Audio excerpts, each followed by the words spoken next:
Isang mapagpalang linggo po sa inyong lahat. Ngayong araw, ating sasamahan ang salita ng Diyos para sa ika-18 linggo sa karaniwang panahon. Ang paanyaya ng Panginoon ngayon ay simple ngunit malalim. Lumapit tayo sa Kanya dahil Siya ang nagbibigay ng tunay na kasiyahan at pag-asa na hindi kayang ibigay ng mundo. Samahan ninyo akong pakinggan at pagnilayan ang mga pagbasa ngayong araw. Mga kapatid, mga ka-Doers TV, ipahintulot na tayo ay mananalangin muna bago tayo magpatuloy sa ating pagbabasa. Panginoon, buksan mo po ang aming isipan at puso upang aming maunawaan at tanggapin ang iyong salita. Naway maging gabay ito sa aming paglalakbay, magbigay liwanag sa bawat hamon ng buhay. Sa ngalan ni Jesus. Amen. Mga pagbasa.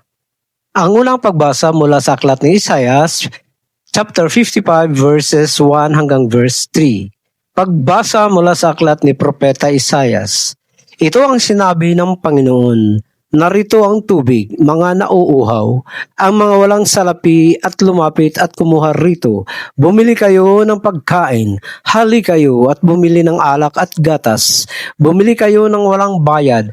Bakit ninyo ginugugol ang salapi sa hindi naman tinapay? At ang inyong pinagpapaguran sa hindi naman nakakabusog? Makinig kayo ng mabuti sa akin at kayo ay kakain ng masarap na pagkain. Maliligayang mayaman ang inyong puso. Lumapit kayo, pakinggan ninyo ako upang kayo ay mabuhay.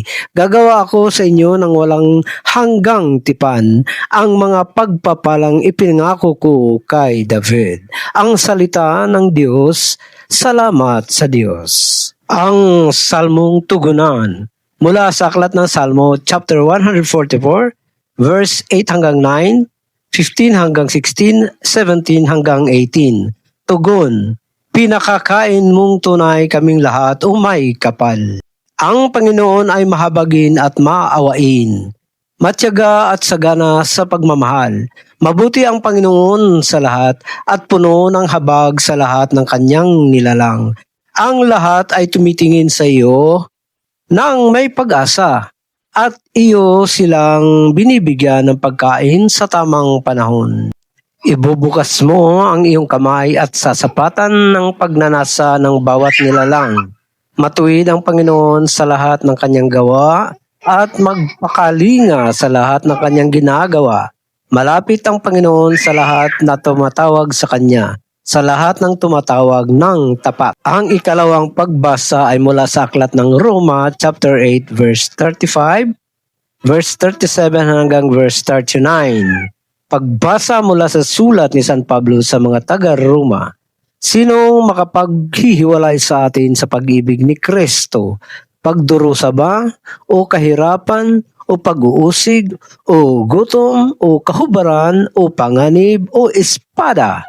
Ngunit sa lahat ng ito ay tayo lubos na nagtatagumpay sa pamamagitan ng pagmamahal sa atin. Ako'y kumbinsido na si kamatayan man o buhay, ni mga anghel o mga pinuno, ni mga bagay ngayon o darating, ni mga kapangyarihan, ni taas o lalim o alinmang nilalang, ay hindi makapaghihiwalay sa atin sa pag-ibig ng Diyos na ipinagkaloob sa atin kay Kristo Jesus na ating Panginoon. Ang salita ng Diyos. Salamat sa Diyos. Hallelujah, hallelujah, hallelujah. Hindi lamang sa tinapay nabubuhay ang tao, kundi sa bawat salitang nagmumula sa bibig ng Diyos. Hallelujah, hallelujah. Ang Ebanghelyo mula sa aklat ng Mateo chapter 14, verse 13 hanggang verse 21. Ang mabuting balita ayon kay San Mateo.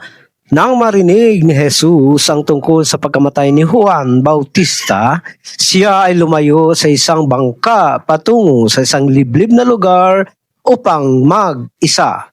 Nang malaman ito ng mga tao, sila'y naglakad mula sa mga bayan at sumunod sa kanya. Paglapit niya at pagkakita sa napakaraming tao, Nahabag siya sa kanila at pinaggaling ang kanilang mga may sakit. Nang gumabi na, lumapit ang mga alagad at sinabi, "Liblib ang lugar na ito at gabi na. Paalisin mo na ang mga tao upang makabili sila ng pagkain sa mga bayan." Ngunit sumagot si Jesus, "Hindi na sila kailangan kayo ang magbigay sa kanila ng makakain." Sumagot sila, "Wala naman kaming ditong kundi 5 tinapay at 2 isda." Sinabi ni Jesus, "Ihain ninyo rito sa akin." At nang ipagbilin na niya sa mga tao na maupo sa damuhan, kinuha niya ang 5 tinapay at 2 isda, tumingin sa langit at nagpasalamat. Pagkatapos, pinagputol niya ang mga ito at ibinigay sa mga alagad upang ipamahagi sa karamihan. Lahat sila ay kumain at nabusog, at ang natirang piraso ay nakapuno pa ng 12 kaing. Ang kumain ay may 5,000 lalaki, bukod pa sa mga babae at bata. Ang mabuting balita ng Panginoon. Purihin ka, Panginoong Jesus. Ang maikling pagninilay. Mga kapatid, 2 mahalagang mensahe ang pinapaunawa sa atin. Una, ang Diyos ay nag-aanyaya sa atin na lumapit sa Kanya ng walang bayad, dahil ang tunay na pagkabusog at kaligayahan ay matatagpuan lamang sa Kanya. Ang pangalawa, kahit pakiramdam natin ay kulang-kulang tayo, kapag iniaalay natin ito kay Jesus, siya ang magpapalago at gagamitin para sa kapakanan ng marami. Walang anumang makapaghiwalay sa atin sa pagmamahal niya. Ang panalangin pagkatapos ng pagbasa. Panginoon, salamat po sa iyong paanyaya at walang hanggang pagmamahal. Tulungan mo kaming magtiwala na tulad ng pagpapalago mo sa 5 tinapay. Gagawin mo ring sapat ang aming kakayanan, ang aming kakayahan at kaloob para makapaglingkod sa iyo at sa aming kapwa. Amen. Maraming salamat sa pagsama sa atin ngayong linggo. Naway manatili sa inyong puso ang salita ng Diyos at maging liwanag ito ng inyong buong linggo. Huwag kalimutang ibahagi ang pagpapala sa pagmamahal sa iba. Hanggang sa muli, pagpalain kayo ng Diyos, mabuhay kayong lahat. Maraming salamat po.